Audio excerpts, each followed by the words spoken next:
Thanks for joining the You Ought to Know Show. Today we are at the Arkansas National Guard Camp Robinson site in Little Rock, Arkansas, where the Arkansas National Guard is not only protecting Arkansas's lives, but Arkansas's environment. Joining me today is Brandon Sherrill, the supervisor at the Arkansas National Guard Recycling Center here at Camp Robinson.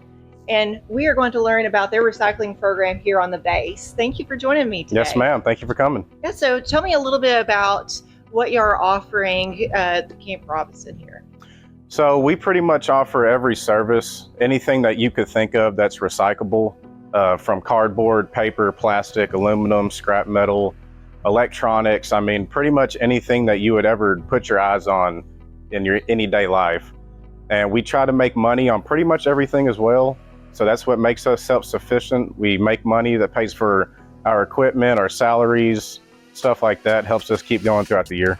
This is incredible. I know what we hear a lot in Arkansas is there's not enough recycling opportunities throughout the state, primarily in the rural areas, but it's so interesting that you offer full recycling and not just, plastic 1, plastic 2. Right. So what initiated this? How long have y'all been here?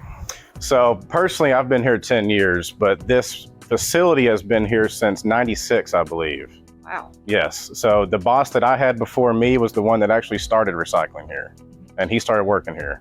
So do you know the inspiration on why your boss brought recycling here? Well, to keep a cleaner earth, obviously, and just the amount of waste that you see that is possible if you don't have a recycling facility, because most everything you can make money on, and then you can bring that money back into the state that helps pays for things, and then you won't have to use money from other places to pay for that.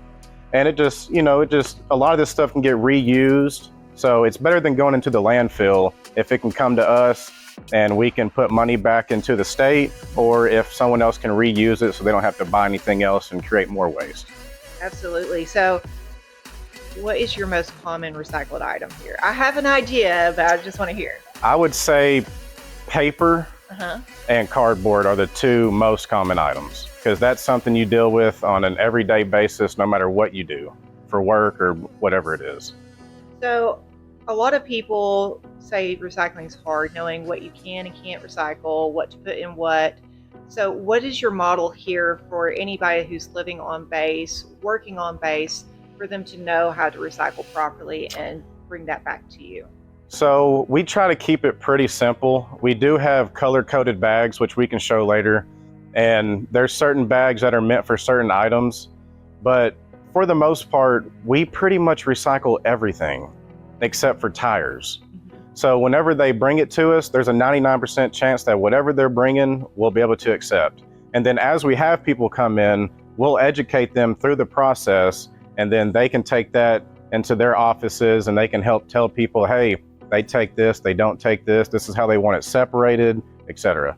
Okay, so y'all teach them how to self-sort, so that part of the process is already done by the time it comes to y'all. Yes, ma'am. And if it's not separated, we'll separate it for you, but we do a good job at telling people how to do it. So whenever they bring it to us, it's pretty much good to go, and we put it right in the bins that it needs to go in.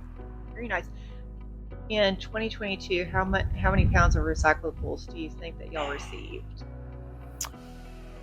Off the top of my head, probably around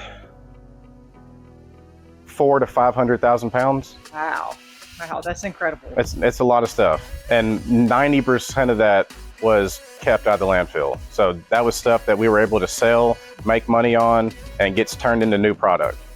Wow. So I would love to see more of how your operation goes. So yes, ma'am. Let's do it. Tour. So where are we now? I see a lot of bundles, but what's happening here? So right now we're in our secure area, and this is where we keep newspaper, SOP, which is sorted office paper. Behind us is pallets and electronics. So this is just where we store stuff. It's out of the weather, it doesn't get rained on. And also it's behind doors, so no one has access to it, because some of our paper has personal information in it and stuff like that. Once we get around 40,000 pounds, then I'll contact a bidder, and then they can bid on it. Whoever has the highest bid wins. They come pick it up, we get a check. Very nice. So how big is one bundle? How much does it weigh? So one bale, it'll vary from paper, cardboard, newspaper, but on average, it'll be around 12 to 1,300 pounds. On the high end, 1,700. Wow.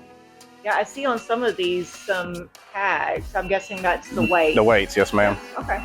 I also see pallets. And Yep. do y'all ever have anybody come, hey, do you have pallets? So All I the can time. Make a pallet project. All the time. Furniture, some garden. Yeah, we got to be careful with that because we do, this is one of our money items. We do sell these. So we try not to do that. We will help people out, especially if they're using it for out here. They have a shipment come in at a warehouse and they need a pallet, then we'll help people out like that, which they usually come right back to us anyways. So it's making a circle. Very nice. Yeah, I can certainly see some planter box projects happening. Yeah, right. Or an American flag. I've seen that in people's. Yes. Yep. Other side of our secure storage around us is an aluminum can baler, which those are the bales that it'll put out. They'll be around 80 to 100 pounds. We have a cardboard stand-up baler. We use that if our main baler were to ever go out. And then on the other side, we'll have boxes of miscellaneous metals that we'll take live load to our local scrap yard and get individual pricing for. It's worth more than scrap metal. So what would you say is the most scrap metal type item that goes through here? Probably, almost all of this. So we have an area on base called PEC. It's the student area.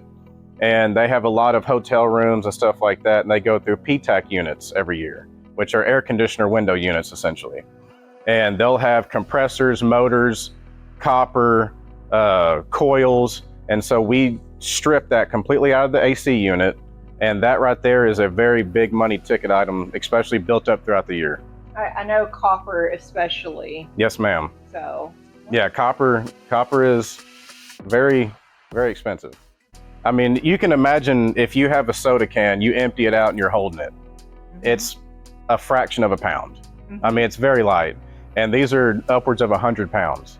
So, probably several truckloads of cans would make one bale.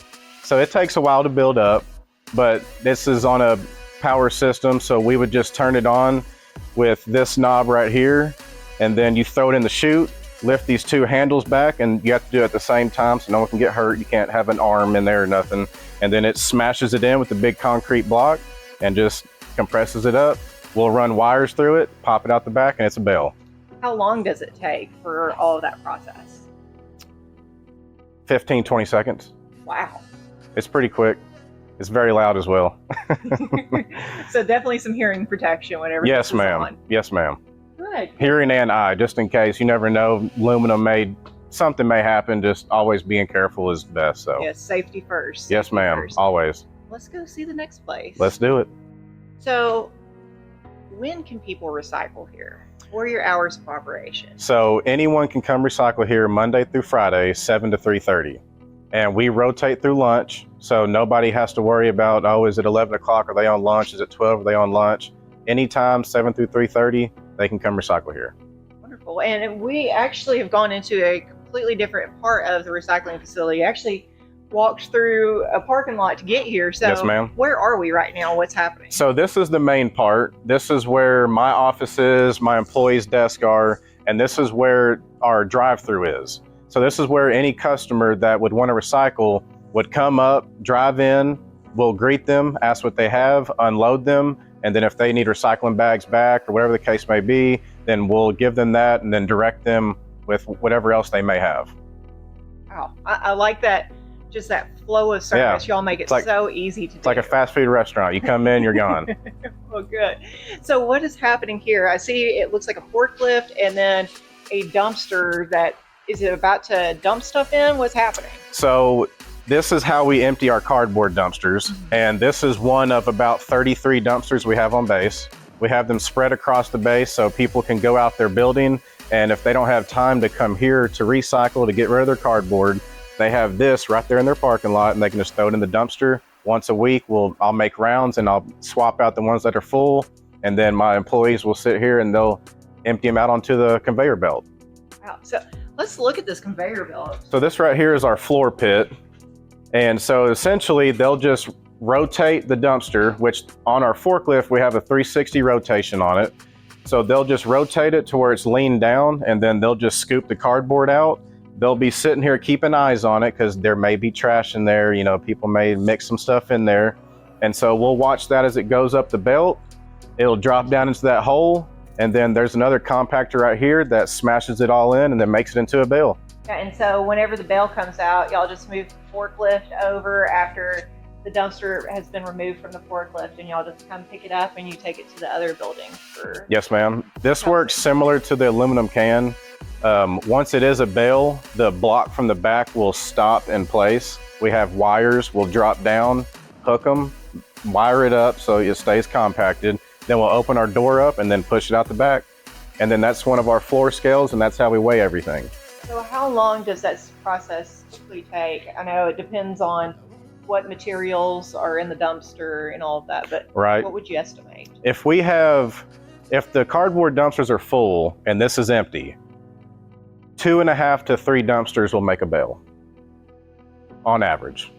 Wow. What else are y'all doing here that you could tell us a little bit more about? So once a month, the first Wednesday of every month, we hold our shred day. And we have a big industrial shredding machine. That's what that gray machine over there is. And we'll have that pushed up to the belt, and we will let people come in and shred their own paper with our supervision to make sure nothing wrong happens. But that right there will shred through a box of papers in 30 seconds. Wow. So it's a lot easier than sitting at your desk going one at a time, you know, in those little... Yes, ma'am. And this is where you'll throw the paper in. It'll go through, chomp it up right here, and it'll come out of that belt, and that belt will be faced towards that belt, and it dumps it onto that and then goes up, and then we'll make our paper bales that way. Very nice.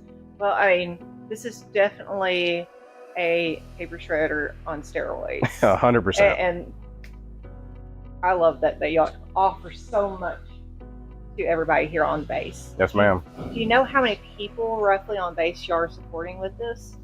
With the shredder? Or just with the recycle? I would say at least 85%, if not everybody. I mean, I've rarely come across someone on base that's like, oh, there's a recycle out here? Everyone knows that we're out here, which we also provide dumpsters and bins for people that are cleaning out buildings. If they're remodeling, if they have desks they want to get rid of, stuff that the average person probably couldn't bring down in their car. Then we have a flatbed, we have a trailer, we have hoppers and bins.